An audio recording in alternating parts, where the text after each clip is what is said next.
Welcome to my YouTube channel. Jangan lupa like and subscribe. Hai adik-adik, jumpa lagi dengan Kakak Vira. Hari ini kita akan mempelajari tentang gangguan pada sistem pencernaan. Saat kurang enak badan, kita bisa kehilangan nafsu makan dan badan kita pun terasa semakin lemas. Badan yang lemas, bahkan sakit, merupakan salah satu indikasi terganggunya sistem organ dalam tubuh kita, salah satunya sistem pencernaan.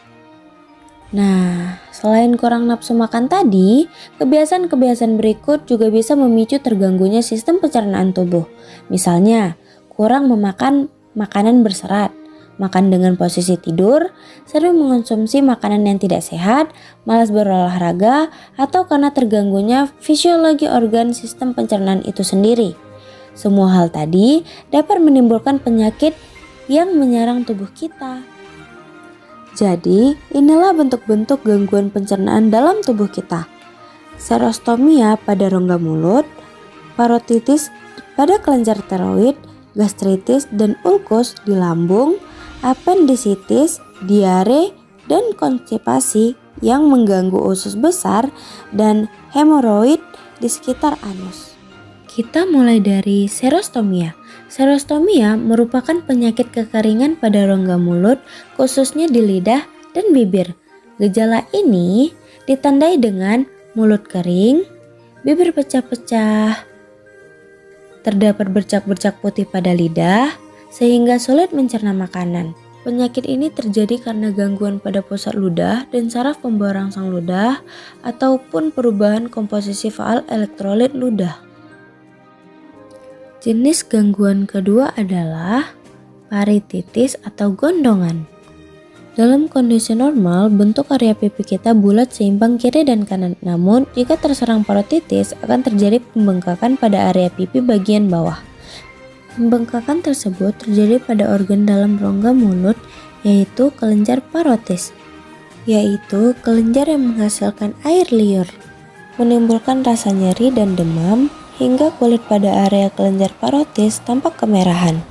Penyebab penyakit parotis ini adalah adanya infeksi bakteri, virus, atau jamur pada kelenjar parotis, atau adanya batu pada saluran air liur. Selanjutnya, gastritis. Gastritis merupakan peradangan pada dinding atau lapisan mukosa lambung. Dinding lambung dapat menghasilkan lendir atau mukosa yang tebal untuk melindungi mukosa lambung dari kerusakan akibat enzim pencernaan dan asam lambung. Rusaknya mukus pelindung ini dapat menyebabkan peradangan pada mukosa lambung. Gejala yang sering muncul pada kasus akut adalah nyeri pada ulu hati, mual, muntah, tidak nafsu makan, kembung, penurunan berat badan, serta perih seperti terbakar pada perut bagian atas. Gastritis dapat terjadi karena adanya iritasi atau infeksi pada dinding lambung. Infeksi ini makin parah jika pola makan kita tidak teratur dan terbiasa mengonsumsi makanan-makanan tidak sehat. Gangguan selanjutnya adalah ulkus atau tukak lambung. Ulkus merupakan penyakit gastritis yang semakin parah sehingga menimbulkan luka pada dinding lambung. Gejala yang ditimbulkan hampir sama dengan gastritis, seperti merasa nyeri di ulu hati, mual, muntah, tidak nafsu makan, kembung, bahkan sering bersendawa dan sulit untuk menarik nafas. Penyebab penyakit ini hampir sama dengan penyebab gastritis. Selain karena gastritis yang tidak segera diatasi, penyakit ini juga dipicu oleh infeksi bakteri Helicobacter pylori pada mukosa lambung, sehingga mengganggu fungsi sebagai pelindung organ lambung. Gangguan kelima adalah apendisitis atau dikenal juga dengan usus buntu. Penyakit apendisitis adalah peradangan yang terjadi pada usus buntu atau appendix. Saat penderita apendisitis, penderita dapat merasa nyeri di perut kanan bagian bawah.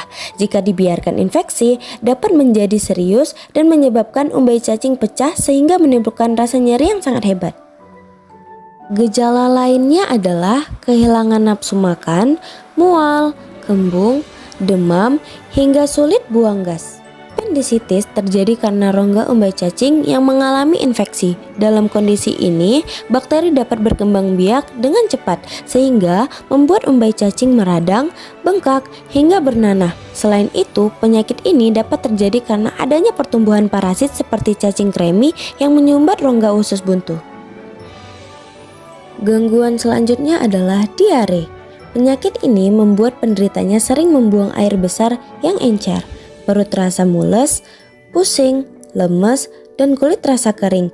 Diare disebabkan oleh infeksi bakteri maupun protozoa pada usus besar sehingga usus besar menyekresikan air terlalu banyak, feses menjadi encer.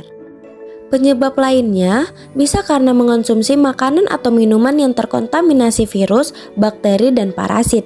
Diare dalam waktu lama dapat mengakibatkan hilangnya air dan garam-garam mineral sehingga dapat mengakibatkan dehidrasi pada tubuh kita. Berikutnya, konstipasi atau sembelit. Penyakit konstipasi ini membuat kita susah buang air besar. Umumnya, dalam 1 minggu manusia membuang air besar setidaknya lebih dari 3 kali. Jika frekuensi buang air besar kurang dari 3 kali dalam seminggu, maka terjadi konstipasi. Akibatnya, tinja menjadi kering dan keras sehingga lebih sulit dikeluarkan dari anus. Konstipasi terjadi karena penyerapan air yang berlebihan pada sisa makanan di usus besar sehingga feses menjadi kering dan keras. Kelainan ini juga dapat disebabkan oleh kebiasaan sering menahan buang air besar, terlalu banyak mengonsumsi daging, serta kurang mengonsumsi makanan berserat, dan faktor emosi seperti perasaan, takut, dan cemas.